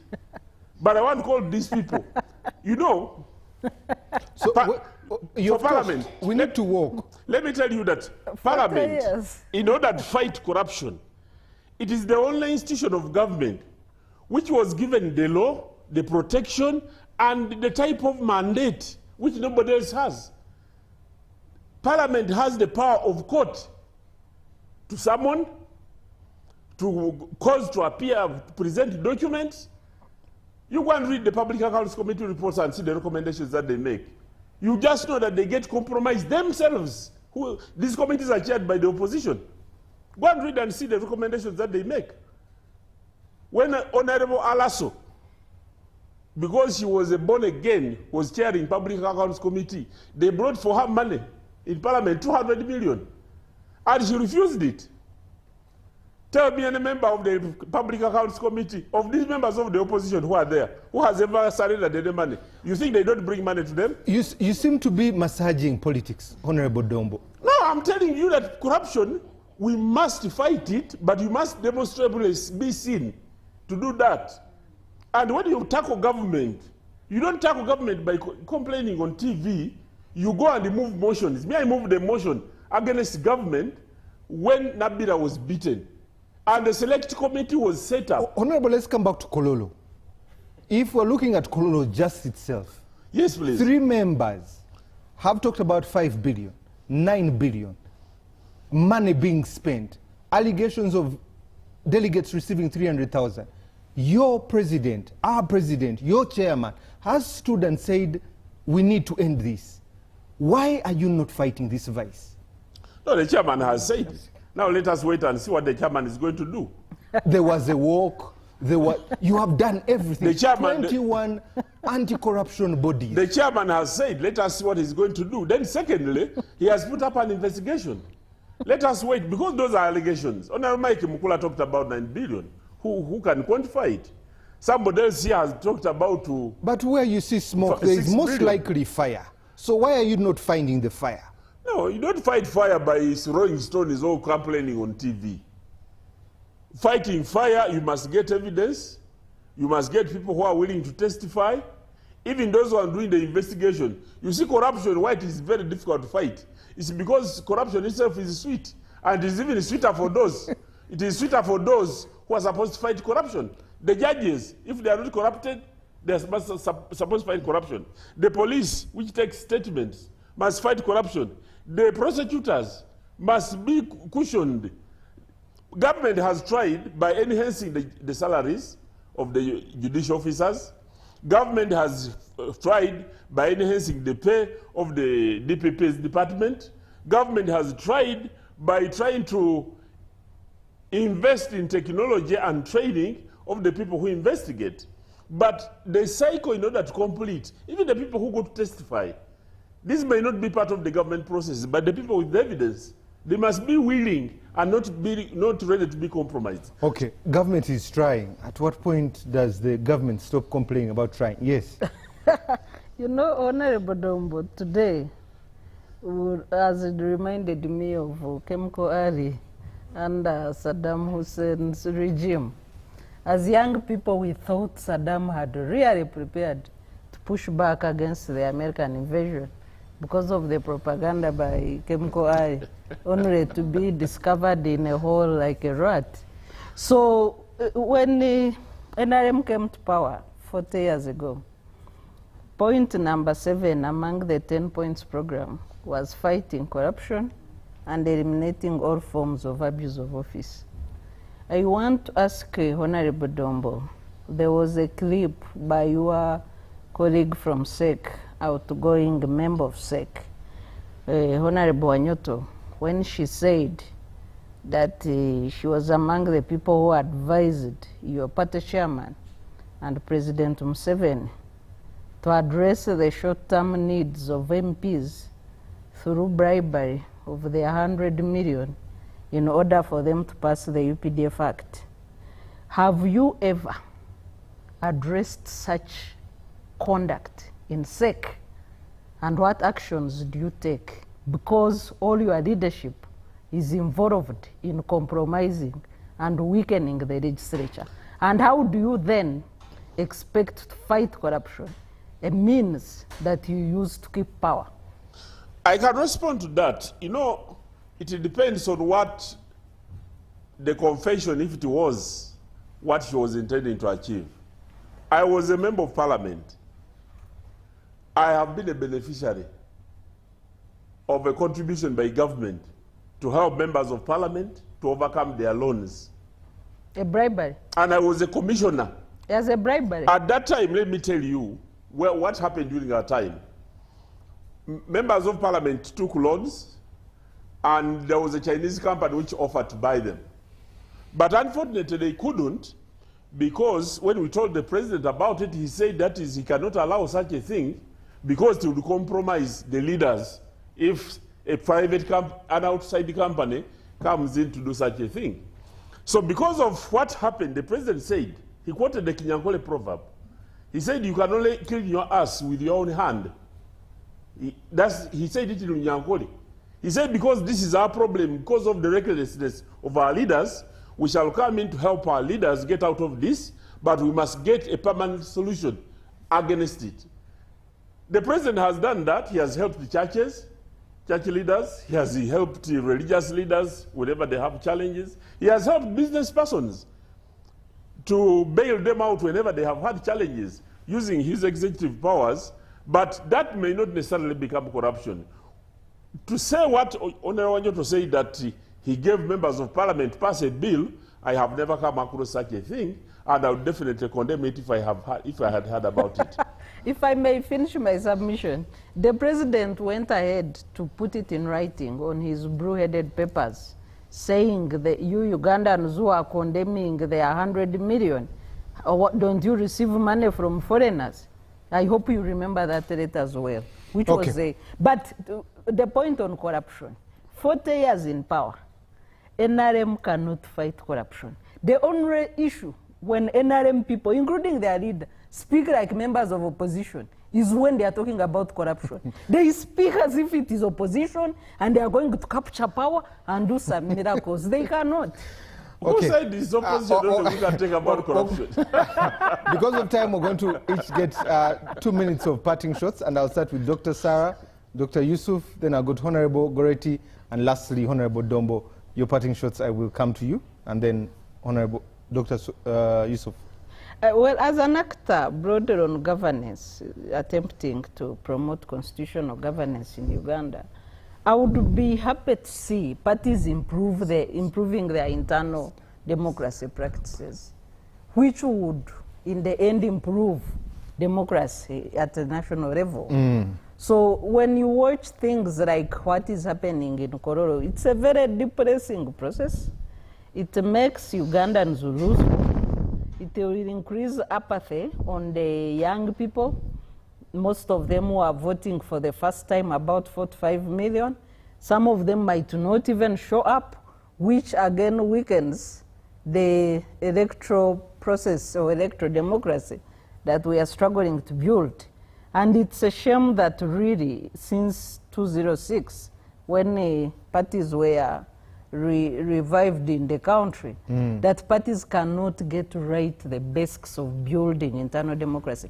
I wish they could improve on that, because it's what translates into the culture or the quality of democracy that we have at the national level. Over to you, Dr. Yusuf. You know, I mean, I enjoyed listening to Dombo, you know, have a go at Honorable Namuga. Accusing of being a beneficiary. and you know, one of the easiest things we can do now is to take down a member of the opposition if you're a member of the NRM. Because you corrupt them yourselves and you wait for them. You wait for them in the woods when they want to pretend to be very upright, and you say, by the way, we are giving you money. You know, because of the circus. The circus is very pretentious. You know, we go into Parliament. Parliament, you know, Kalonji Sermaga wrote a wonderful piece where he said, Parliament is the bride, not the bribes that are given around in sacks, but the institution itself. Parliament is a very darting institution. You know, once you enter that place, if you're sane, you can't stay there. If you want to stay no more, you can't. It's a very darting institution. Ask her about it. Because that's what you just did to her. You said we've thrown money at you, and you and your other members have eaten this money. That's what Parliament does. Parliament is the bribe itself. But I would say this, as you say, you call them parting shots, is that, you know, as a country, and I think as everybody, we need to step out of the circus. If we want to be serious. Because you see, this small matter between Mpuga eating money and Domba accusing NUP, it can go on forever. But it's a small matter. It doesn't matter on who fishes on Lake Victoria. It doesn't matter in the lives of the Wasoga. It doesn't matter on the bills we lose to telecommunications companies. It doesn't matter. They don't matter, these internal wrangles, because the circus is pleasure and we take from it. You know, my politics this year is begging Mr. Museveni, help us get out of this circus. Honorable Dombo, it's okay not to be democratic. It's okay, don't accept to be bullied. You have ideas to keep and ideas to keep. It is okay not to be democratic. Don't pretend about it. You beat people, you throw them in jail, you buy others. Forget all this pretense. You Honorable Dombo, you know 100% that the people in SEC, they really don't matter in the broader picture of things. When core decisions are taken, it's either a select group of a few people. These people are just scampering for positions. So I think as a country, we need to step out of the circus. We need to become serious. This is our country. We need to start to see real things happening. We need to get back. I mean, I was very happy when we got back at, you know, electricity from a private company, because it mattered. This private company takes so money from people. We need to get these things back. Our telecoms, our coffee. These are things we should be talking about. We spend humongous amounts of time discussing politics of a circus, when we know once you end in Parliament, it doesn't matter. This is just taking set out. And I know you've read the book, The Economic Hitman. I don't know if the electricity you're talking about is the same, but let me come to Honorable Namuga. Honorable, your parting shots. I should first of all say it is very regrettable of my senior colleague Dombo. He was in Parliament for 20 years to really be as micro as alleging members of parliament take free lunch. I mean, that is being too micro. And I should inform the country, when you look at the Auditor General's report, I'm a deputy chairperson, Park Central. For the last 5 years, NRM has only implemented 31% of the Auditor General's recommendations, 31% of the Treasury memoranda. So, I mean, man, you can't get more serious than you have been today. And I should inform the country, like the way I said, this circus and the way we are taking leadership too light, to the extent that as a leader you can come on TV and say, you know, you people are just making noise here. The reason as to why we are here is to have a public debate on the state of events in the country. It's not that we don't have spaces for where to discuss the things. He knows. We go to parliament and put this on table, but this is the only space the nation has to also get the other part of it. So never come here and allege that people come here, you know, to shout on TV. It is also being too micro and, you know, running short of how to bring out issues. I should say leadership means a lot to us as a country, and as leaders that do possess these positions, we should sit down and concentrate on serving the people. We should look out for the rule of law and also know that several people have occupied these spaces. But every year that goes by, every voting season, the leadership levels are deteriorating. We should accept. There are two things that Mr. Museveni has successfully done. Number one, he has totally undermined the spirit of governance. The leaders, every season that comes, electoral season, the stature of the leaders that we bring in deteriorates. Number two, the institutions of government independence. None of these institutions are independent. So if we are to really move on with the issues of affairs of this country in regard to leadership, I'm so 100% convinced that Mr. Museveni can't do much. He can't do much. I also concur with my colleagues, Dr. Wirete and Yusuf, that the only option they have is to exit because they can't do much. They can't add on. Okay. Lastly, Honorable Dombo.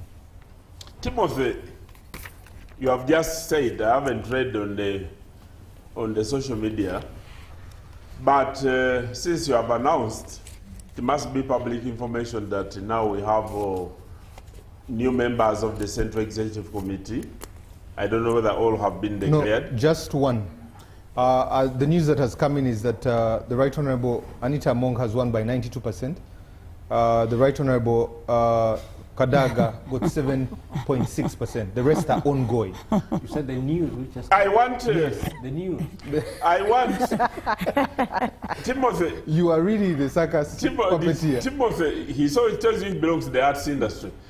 Timothy, I want to take this opportunity to congratulate Right Honorable Anita Among for joining SEC as the second national vice chairperson. And this is, comes with a lot of responsibility. In the same vein, I want to congratulate the Right Honorable Rebecca Kadaga, who has been in this position championing the good governance and the good things she has done for this country. In a democracy, there will always be a winner and there will always be a loser. But at the end of the day, the country gains when it competitively selects its leaders. We shall be waiting for those who are yet to be declared and who are still in the competition. I know our form of democracy may have its own challenges, but I want to assure the public that the national resistance movement will keep improving. We take criticism not in bad faith, and we want to tell you that don't attack us also in bad faith, because we're either limited by resources, either human resources, or competences of the people doing certain things that they should be doing. We are operating in the same political spectrum. Okay. I want to thank everybody, but I want to call on members of parliament, and those especially in leadership, that your positions were enhanced by the provisions of the law. Coming to cry about numbers not being enough or having lesser numbers, you can convince people across the aisle. I moved so many motions when we were convincing the members of the opposition to join us. At no time did we walk out because the opposition had abused us, but we always worked with them because they all belong to the same parliament. When we talk about the things that benefit them as members of parliament, they come together. they should also come together to talk about things that benefit all Ugandans. Okay. That's the only way we can improve the governance in this country. Let me read just 4 messages here. A very good night, Timothy. I'm Jasper from Ruaga. Today I have seen and confirmed in the innermost personalities of the leaders through the strikes and demonstrations. And my question is our country ready to stomach this kind of democracy, alleged patriotism, the among, and must have the church to reveal what the country's plan moving forward, okay? David from Mbale says, I think Uganda is building a new comedy store in its elections. I think you are agreeing with Dr. Yusuf here. Malinga also goes on to say, he's from Mbale, the issue, NRM, I myself, since I was young, up to today I've supported the party, but NRM is starting from the village up to Kololo elections. Is a business. For example, my LC1 flag bearer spent 4 million to win an election. The registers were not there. We didn't use them, and we didn't use them in Kololo also. Okay, finally, Omoding from Soroti says, well done to the panelists. I'm requesting anybody in the studio to tell me which political party in Uganda is right and is 100% clean. NRM has its own problems, so does NUP, FDC, and ETC. Okay, we're going to leave it at that. Today we had a balanced panel, 3 gentlemen, not really balanced, but just 2 ladies. So Honorable Namuga, thank you for coming. Yusuf, thank you very much. Dr. Sarah, thank you. Honorable Dombo, we appreciate that you're always here. And the elections are still ongoing in Kololo, and they'll be going on until the wee hours of the morning. We hope we'll be getting the results as the morning comes. As Dr. Yusuf has said, we don't know if it's news, but we shall take it as news. We'll end with this quote. The way you do the small things is the way you will do the big things. Good morning.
AIJ asking for comments. At press time, there was no response. A few days before my visit to Uganda, the Ugandan government had accused the German embassy of carrying out subversive activities, and perhaps understandably, no official seemed eager to go on record to speak about an issue that could spark a second concurrent diplomatic dispute. This is a national security issue.